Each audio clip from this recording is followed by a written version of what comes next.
Црвена топка и ништо повеќе. Прво се чу возбудениот глас на едно дете. Чувајте се! Паѓа! Минувачите и оние што чекаа автобус, и оние што се туркаа пред фурната за леп, и оние што влегуваа и излегуваа од продавниците ги кренаа погледите нагоре.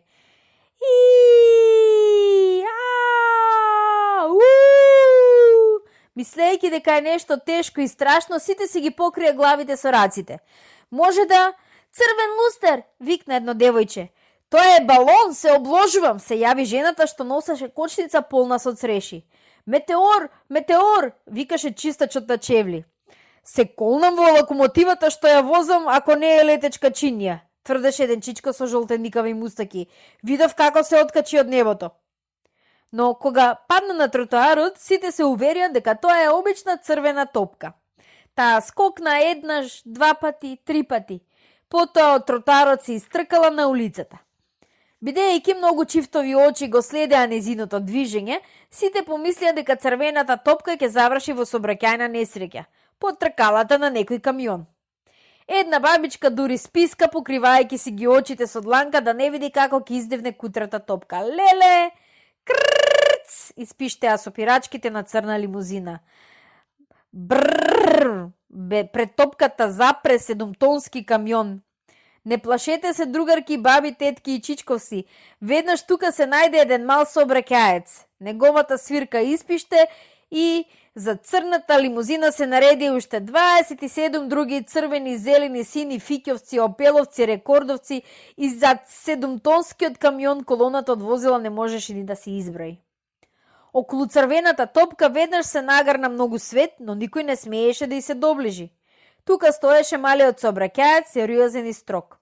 Одби народе, постојано повторуваше тој, растерувајќи ги љубопитните луѓе.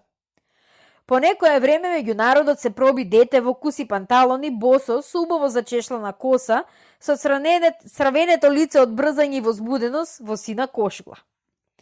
Тоа застана пред својот врсник, кој во овој момент вршеше должност на сообраќаец и со многу учтивост и внимание му рече: Те молам, другар, дај ми ја топкава, моја е.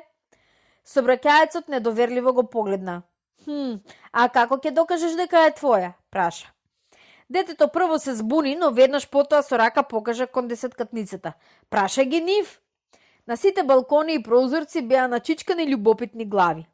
Тие почна да мафтаат со алиштата што беа спрострени да се сушат, со бели и црвени крпчиња, со метли и солонци и како здоговорени почнаа да викат: Негова е, дај му ја! Малиот сообраќаец извади бележник, го запиша името на собственикот на топката, потоа се наведна, ја зеде црвената топка и му ја подаде. Повели другар, и запамети, бидејќи ова ти е прв прекрашок, овој пат само те запишав. Ако уште еднаш се повтори истото, ќе бидам принуден да те казнам. Благодарам, рече детето во куси панталони, ја зеде топката и брзо исчезна во толбата. Малиот сообраќаец свирна, ги рашири раците, покажувајќи слободен премин во двата правци на улицата и продолжи да ја врши својата должност. На собраниот народ постои уште малку како да очекуваше да падне и друга топка од некаде, па кога не се случи тоа, секој си замина по својата работа. Ова беше приказната за една црвена топка и ништо повеќе.